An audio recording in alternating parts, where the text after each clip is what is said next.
Nu färdig är att hålla fram vid köknegångene av Johannes evangeliet. Och vi är kommit till 15 kapitel. Han hever 22 vers, och i den färdig är att tåsa om de första 11 verserna. Jesus han held fram vid talsynet som han börjar i ändan av 13 kapitlet och helt fram i 14 kapitlet, och så talan ösne i 15 och 16 kapitlet. Vi skulle inte göra sån här på ordet som är framan onta, men jag ska läsa det sista verset i det 14 kapitlet som ständer på inte åren till som är för att ta oss om i det. Och här är det att det sänds hållas, och Jesus säger: men för att heimeren kan sanna at jeg elsker fægeren, og gjøre som fægeren hever bøye mer, røysest, let jeg kom færa hiane. Det ser ut til at Jesus, etter at heva ete påskalampe sammen med lærersvønnen, og vasket dem om føtrene i 13. kapitlet, og så var byrjar å tale til torra, mitt i talene røysest, og fer til gang og vi möter Orstagären och Getsemane, medan han held fram att tala till torra. Och här i början av kapitel 15 gör han så en sammanbering mittlen se och ett vinträ. Vinträ var rydligt av i Israel, och kanske helst det kommer fram vid vintrövon, och här så har Jesus så nytt de som en sammanbering og sannleikar om seg sjálvan, og eisne annars om antalliga loter. Men jeg halte at det er ferdig å lese øtles i 11 versene på en veien, og i sammenhengen nå, og jeg halte fram fra vers 8 og i Johannes evangeliet kapittel 15. Og her stender: jeg hitt sanna vintreie, og fægir min vinkarsmæveren. Hverja grøyn av mer, som ikke ber avvøkst, teker han borstor, og hverja som ber avvøkst, rønsar han, så hun skal bæra møyri avvøkst. Tid lange røyner vi årenon, og jeg har tala til tikkara. Vær jo i mer, så vær jeg og i tikkon, og grøynen kan ikke bæra avvøkst av seg sjølvare, men best da hun vil verande av vintreanon, så kunne tid heller ikke, utan tid være verande og i mer. Jeg vintreie, tid grøynanar, tan som vær og i mer, og som ver i ui, ber nekvan avvøkst, tog skilter fra mer, kunne tid ikke gjøre. Tan som ikke verur og i mer vil kastet ut som grøyn og følnar. Ter vil senke jeg skjermen og kaste jeg i elden og brenna. Vera tid i mer og være årmøyne og i tikkon, ta bygge om kvætis og vilja, og til skulle få til. Og i tog være fægermøyne, dørmæter, at tid bæra nekvan avvøkst og være lærersvøyner møyner. Og så fægeren har elsket meg, så har jeg elsket tikkon, være ui karlaga møynon. Halta til båmøyne, være det verande ui karlaga møynon. Og så har vi hildet på fægersmøyns og være verande ui karlaga hansara. Hetta har vi tala til tikkara, for at glede møyn kan være ui tikkon, og glede tikkara kan være fullkommen. Og i kapitel 14 så gjør vi at Jesus og en særstegan hatt kommer vi trøstande åren til lærersvøyner. Han trøster der til han ser at det er sorgarbundner hektar at han skal fære fra dem. Men her i kapitel 15 og eisne i kapitel 16 det mer undervisning og på som han kommer vi lærer som han feilen vil at han skulle lære og legge dent at han skulle lære og skilja og minnes til han færen.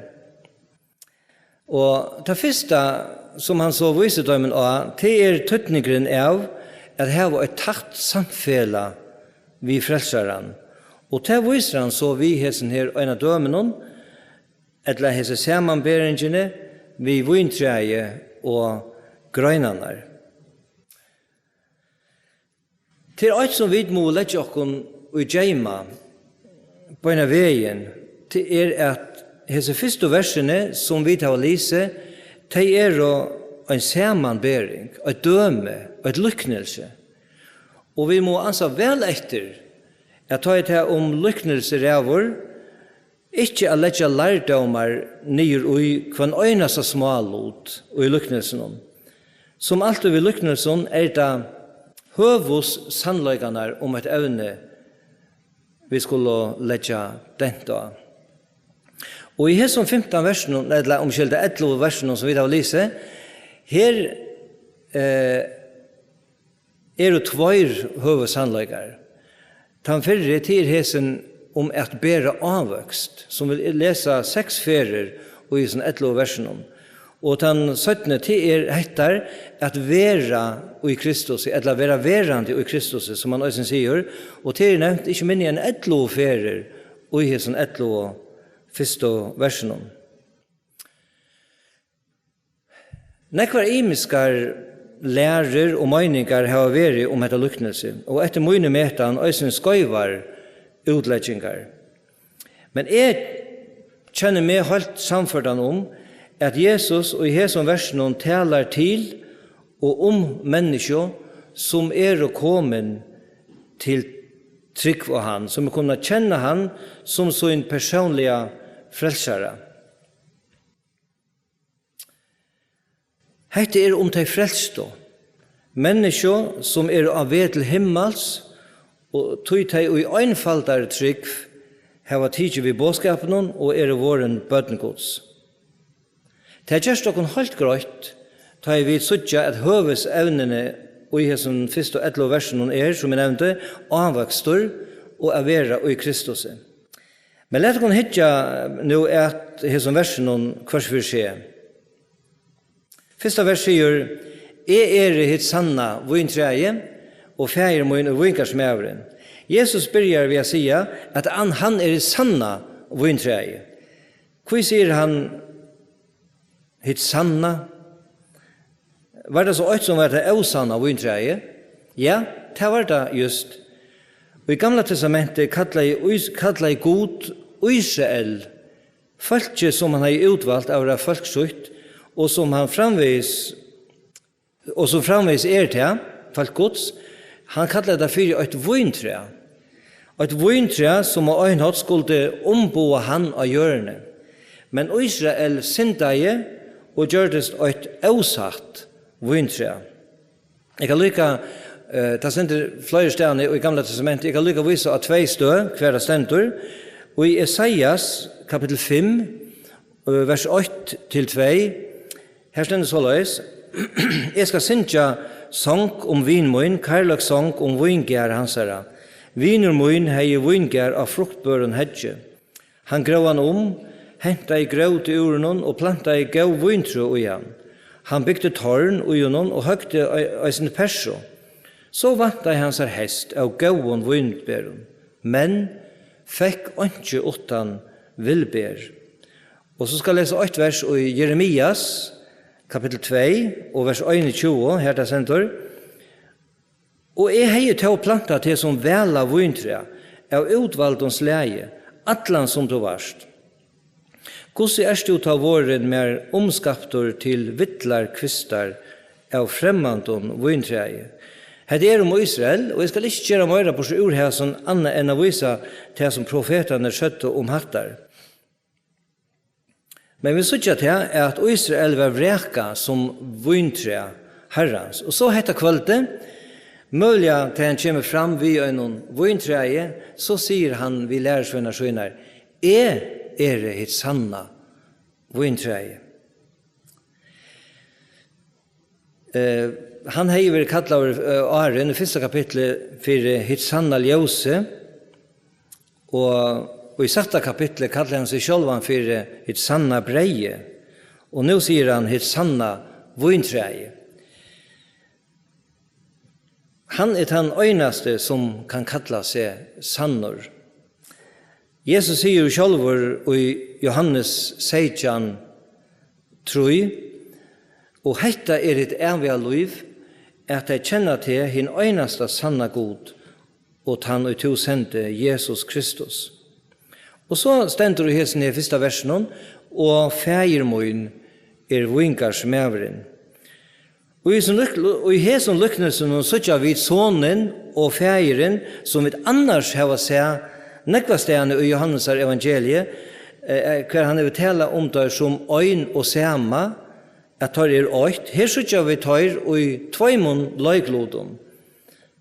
Soneren, han vintreie, feiren, han vinkarsmeveren. Vinkarsmeveren, han var han som hei omsjøen vi vintrøvnen. At det hørte til aller beste omstøvner. Og så løs øysene vi gode. Han vinkarsmeveren som hei ahoa i menneskene, helt fra början av. Og tog sendte han sånn Jesus Kristus til gjerrer av dødja og en krosse, og at gjerast frelsare i hamsins. Og av samme hatt som han ahoa i mannaartene, hever han framvis ahoa i menneskjon, og i hesson føre og i tøymon som vi trygg av han våren grøynar av vintrenon. Og han ønsker at teka seg av okon og gjøre alt fire at vi som grøynar skulle truvast og vaksa og bære avvøkst. Så stender det i verset 2 og i kapittel 15 her som vi om. Hverja grøyna mer som ikke ber avvøkst, teker han bostor, og hverja som ber avvøkst, rønser han, så hun skal bære meiri avvøkst. Arne nevner jeg synder om dette verset, så skal jeg si at til trøystø, eller sannleikar, og i hesson her første og etter versen, som imiskar meningar om, og som trobol. Ta ene dette verset, hverja grøyna mer som ikke bør avvøkst, teker han bostor. Og et annet dette som stender etterloferer om at være verande i hånden, og et tredje det som stender i satta verset som vi får komme til, her det stender at han ikke være i mer, vil kaste av ut som grøyn og følner, til å være senke av skjermen og kaste av elden og brenna. Hva mener Jesus vi til han taler om at grøynen vil tidsen bostor? Til han taler om at være verande i hånden og at være kastet av ut som grøyn?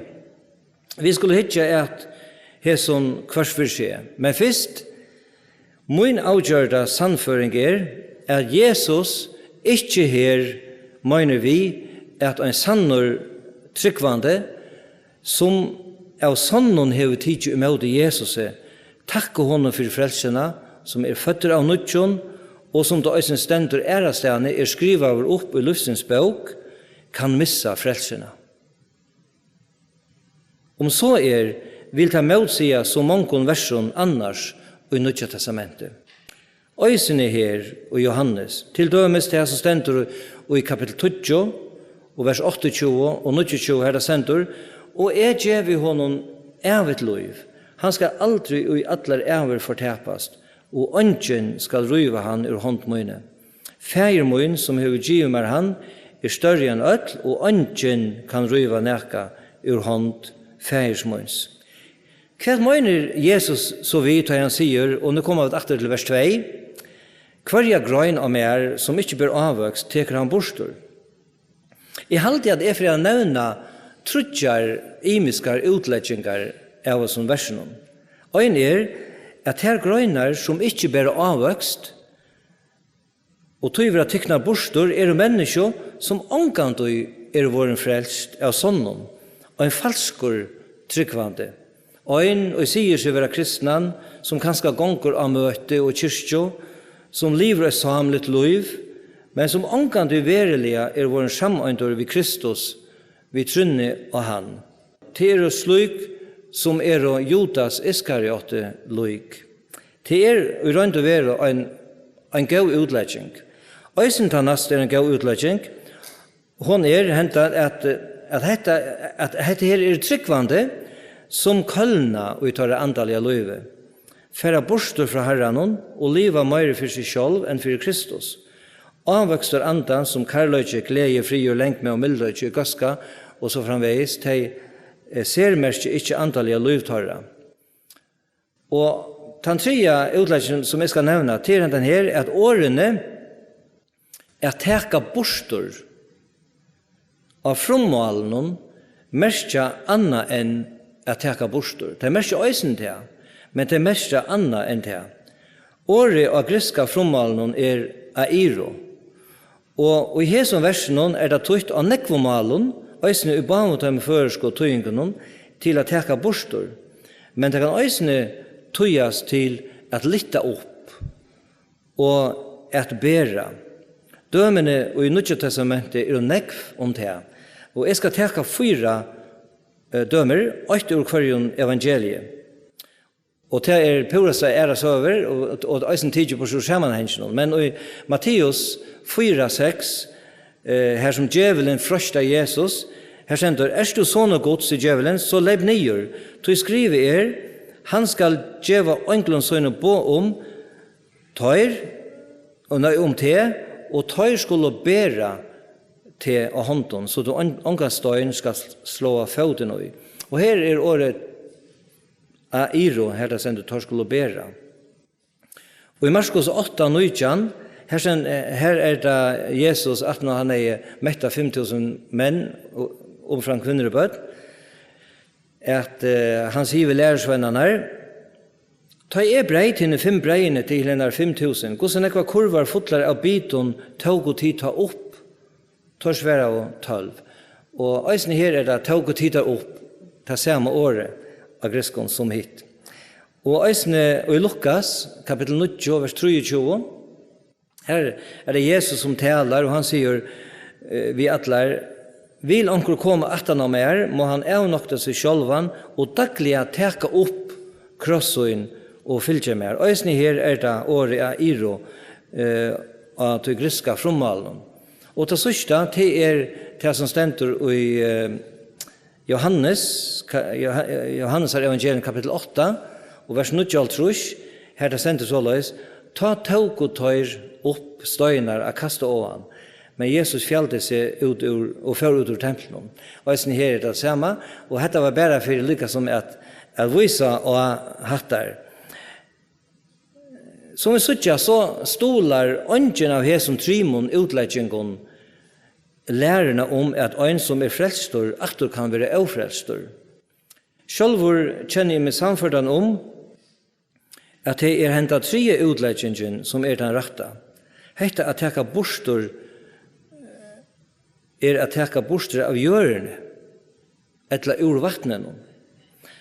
Så det er såleis at vintreie vekster fram etter hjørne. Jeg har ikke øyne skilt for vintrøven, men jeg har lyst meg til at det her var ikke kanskje en ordentlig bol, at det er mer grønner, og det blir lenger, og det er så øyelig kjøtt, og det hender beina veien faktisk, det er avvekst og kommer av det, så fettler det nye til gjerrer, og så er det vingersmæveren som kommer og hjelper på deg, og stoler dem opp, og det er så ikke av øysene at i fargen, vi øren tror at man stoler det kanskje ved pinnen, eller hva man gjør, og det er just det som Jesus mener vi her, da han tar seg om den avvoksen, om hennes grønene som kommer litt nere i hjørnet, eller kanskje nere i vattnet noen øysene, det er ofte stå og vinter ved vatten, og tog fikk det ikke bor i avvokst, og så var det vingersmæveren som kom, og hjelpte på at her ved at lytte deg opp, så at jeg kunne bære mer avvekst, og stola i tøymen såleis at jeg ikke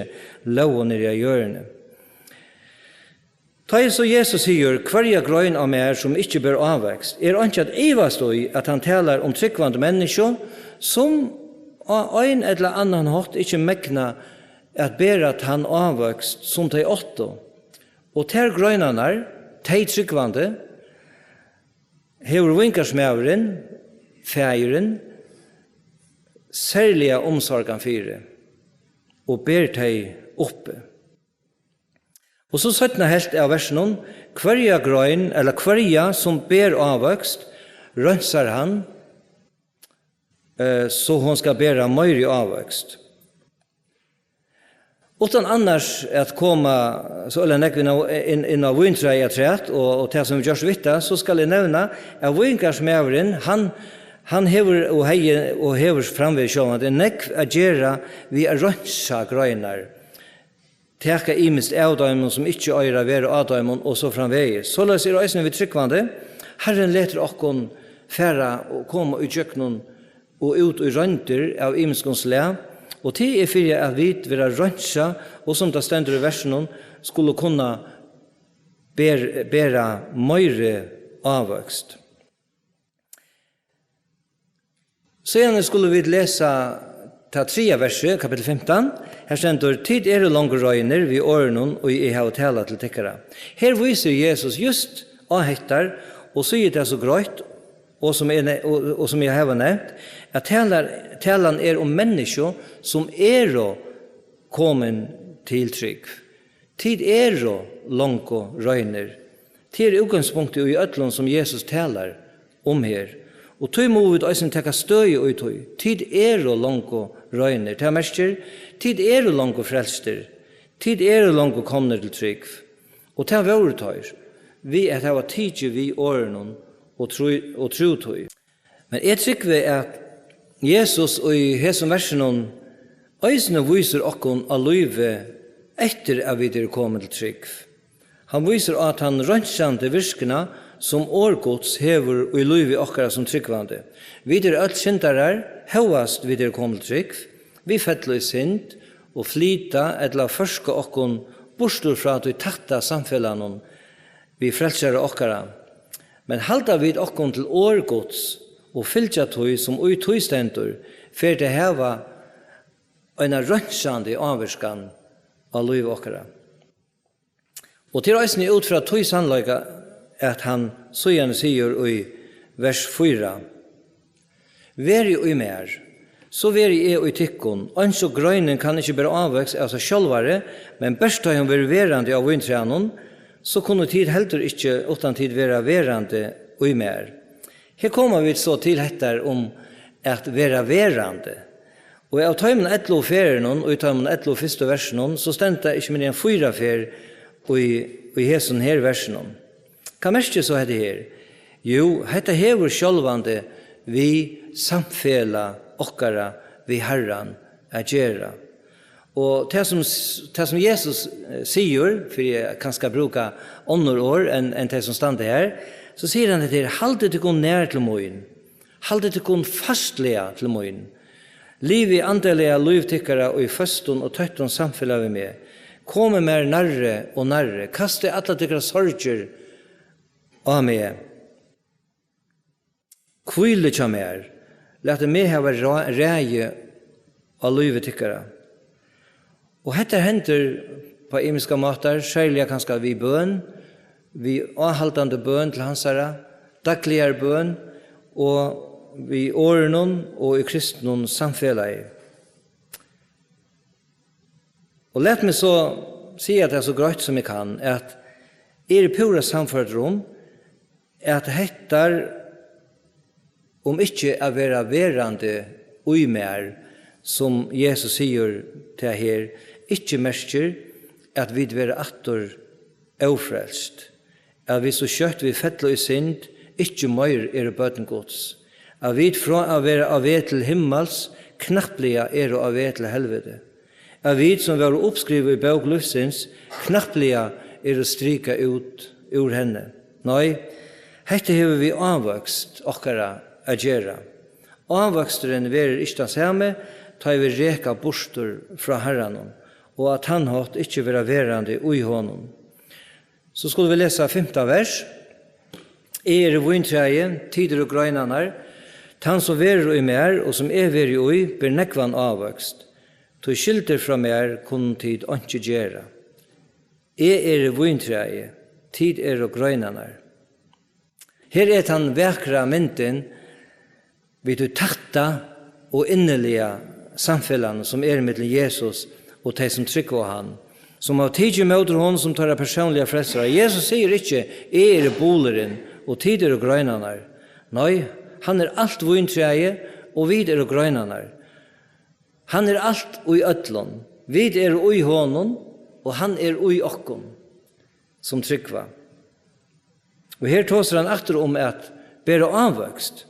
Og I vers 2 tåser han om at bære avvøkst, og så gjerne at bære møyre avvøkst. Her tåser han å bæra nekvan avvøkst.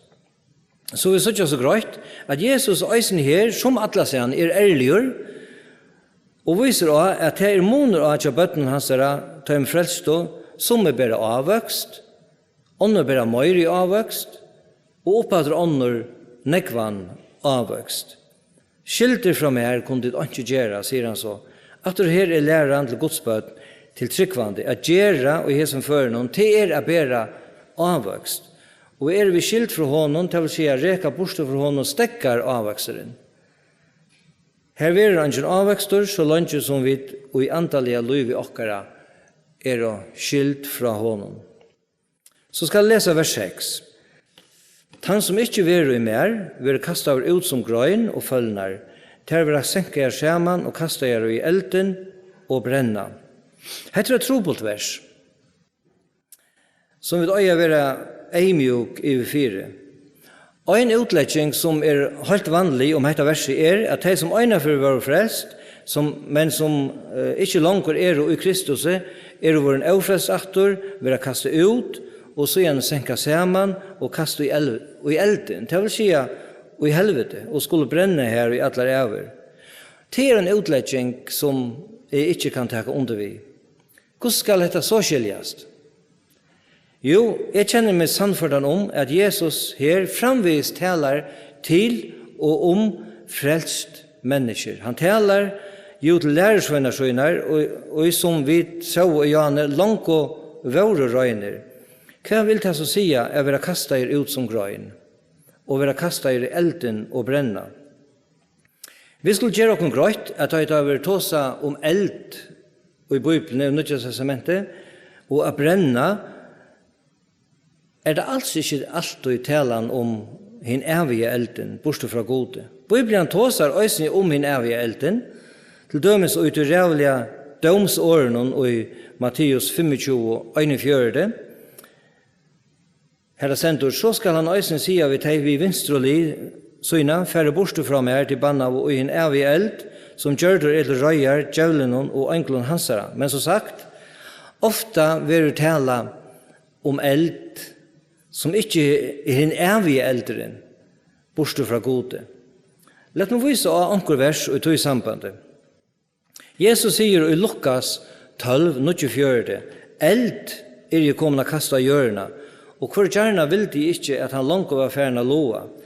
Til helt greit, særlig om vi leser dette sammenhenget, at Jesus ikke her tåser om eld helvetes. Nei, han tåser om, vi kunne kanskje kalle det for tan ausemjes eld som for å komme vekkna båskapen om frelse, vi trygg og ikke anna. Ausemjer for å komme i London, og i Husjon, og i Tjonabondon, og annan hatt. Auto som tog imot båskapen, og andre ikke. Jeg kan lykke lese versene som kom 18 i Lukas, som en fragrøying fra Jesus, til han sier, og i vers 1-3, halta tid at komna gjøre fri av hjørne, nei, sier tikkun, strui, tog her etter skulle 5 litt i strui og i samme huset, 3 ved 2 og 2 ved 3. De skulle litt i strui, feir ved son, og soner vi feir, maur vi døtter og døtter vi maur. Vermaur vi sonarkona og sonarkona vi vermaur. Og så la jeg se være så gjerne. Som vi har tid ved båskapen, glede båskapen, ånder ikke. Det kallar Jesus i hesom for noen å kaste eld av hjørna. Ta Jakob apostol skriver om tunkerna og at misbruka henne, så sier han i Jakobs breve, Jakob apostol sier i sine breve, kapitel 3, vers 5-6, sånn leis sin tunkan lyd limor, og hever tau stor år. Hitje, lydel eldur, hvordan stauran skau, han ikke, hvordan stauran skau, seter han ikke eld av. Og tungan eldur.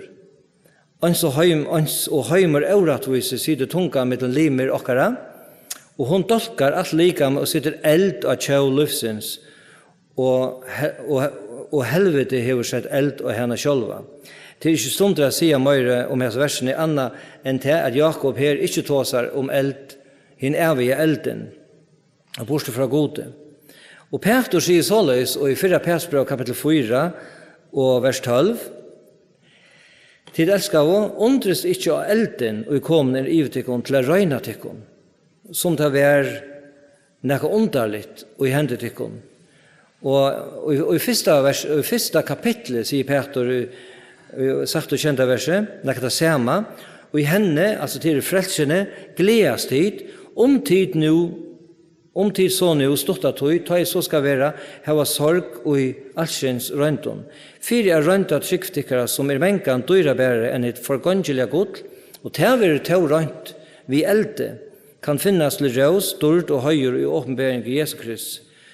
Her taler Peter just det som jeg nevnte i Jane, han røntar elden som tryggvande kommer i, og som vi til å rønsa teg, så teg bæra møyre avvøkst.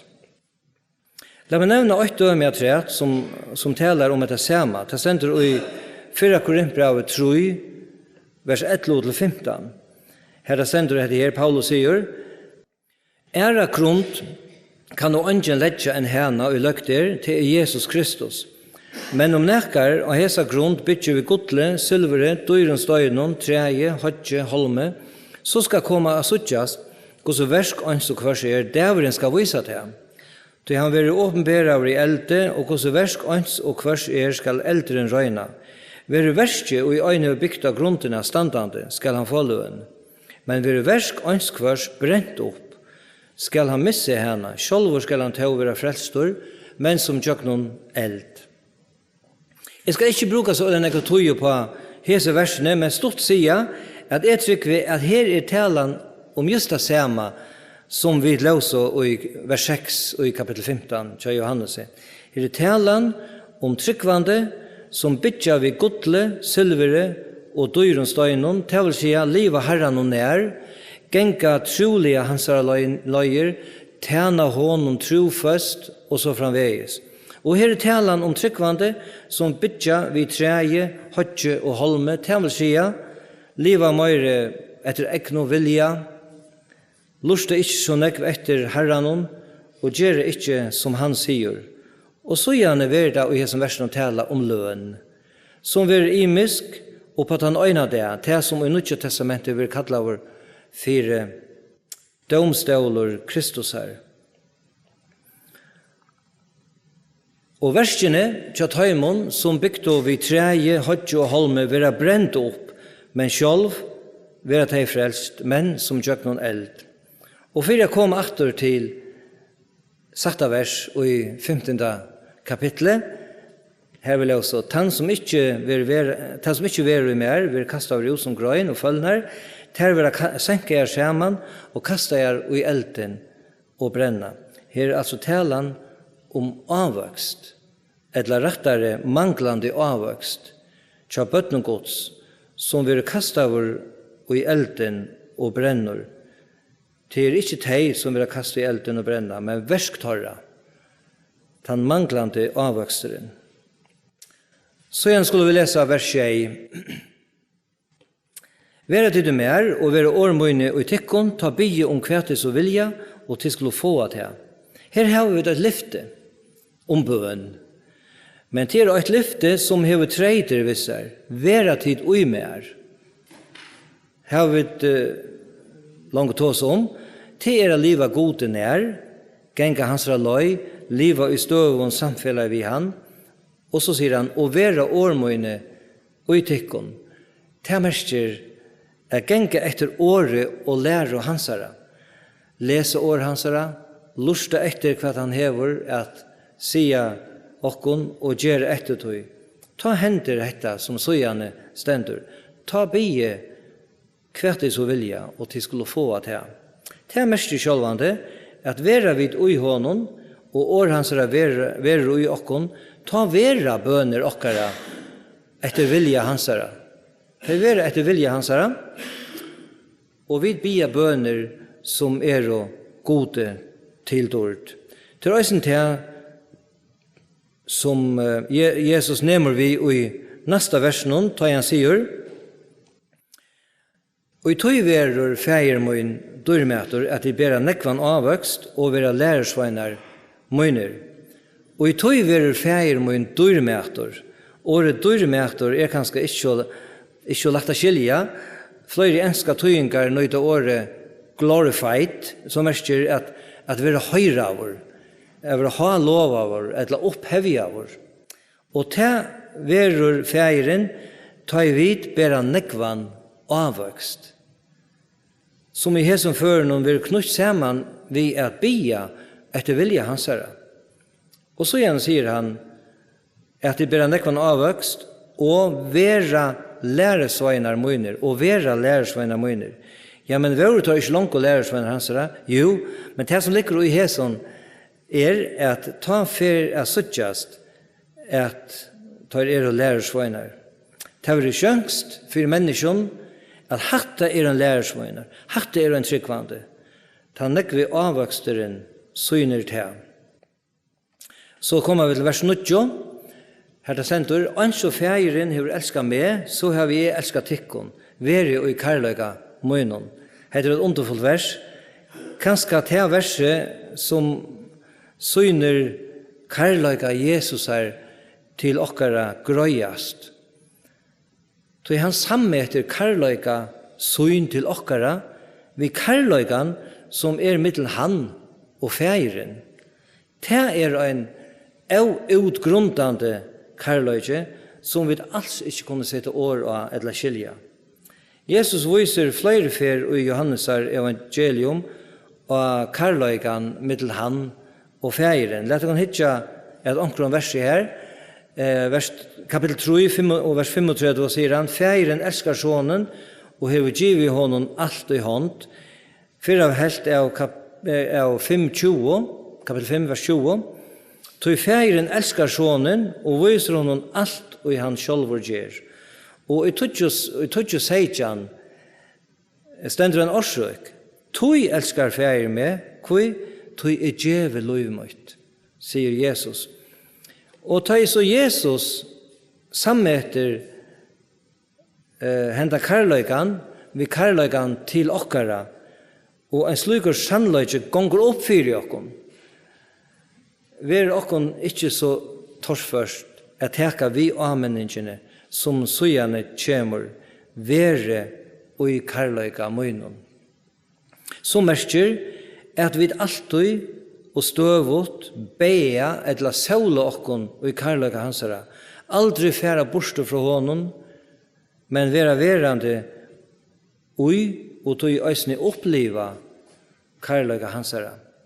Så jeg skulle lesa vers 20, og I kapitel 15. Halta tid båmøyne, vera tid verande og I karløyga møynon. Eins og har vi hilde på fægismøns, og være verande I karløyga hansara. Her får vi så en vedløying at vera I karløyga hansara. Det vi at halta på hansara. Onkel kanskje spyr, hvert vil det sia at halta på hansara? Sverige at være hon og løyen, ta han tala til okkara, genga til løyer som han viser okkon og I året søgnon. Og så sier han, «Ans og feiren hever hilde på, ans og har hilde på feiersmunds, og være verande og karløyga hansara».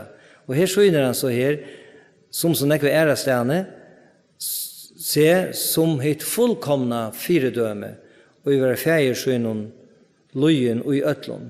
Det kunne være mengt at sagt om det, men lett meg best minna okkon av årene som han sier, og I Getsemane tar han be, «Vere ikkje vilje moin, men toin». Så igjen skulle vi lese ta sørste verset av tøymen som vi skal lese kvöld, eller tås vers 11. «Hetta har vi tala til tikkara, for glede moin kan være uitikkon, og glede tikkara kan være fullkommen». Og her som versen viser Jesus okkon av tver årsøker fire hvor han har tala hetta til tørra. Den fyrir fire glede moin kan være uitikkon, og den neste og glede tikkara kan være fullkommen. Jesus ønsker at hansara glede, øysen skal være torra glede, eller okkara glede. Glede moin, sier han. Glede Jesus er til å være og at han lever i av brottenen samfellet vi feier så inn i himmelen. Hesa glede ønsker han øysene at vi skulle oppleve.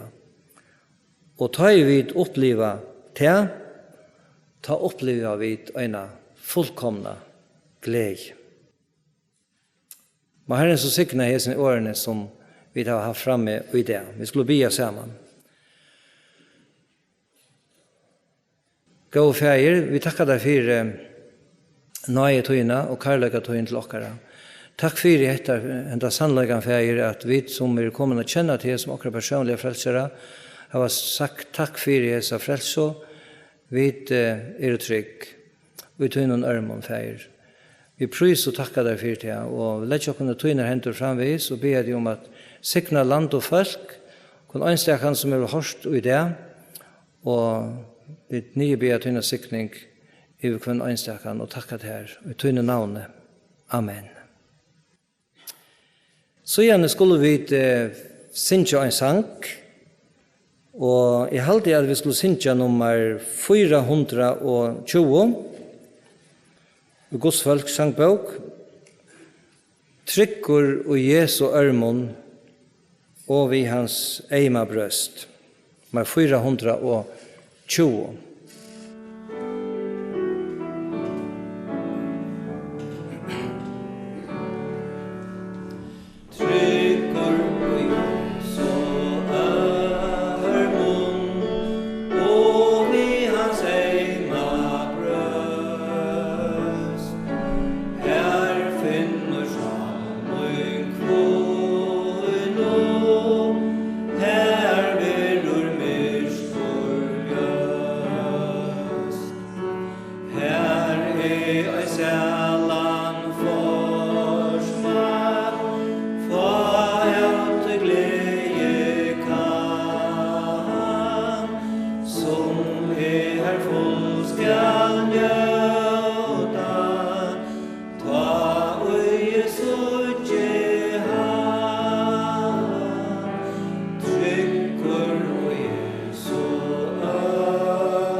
Jesus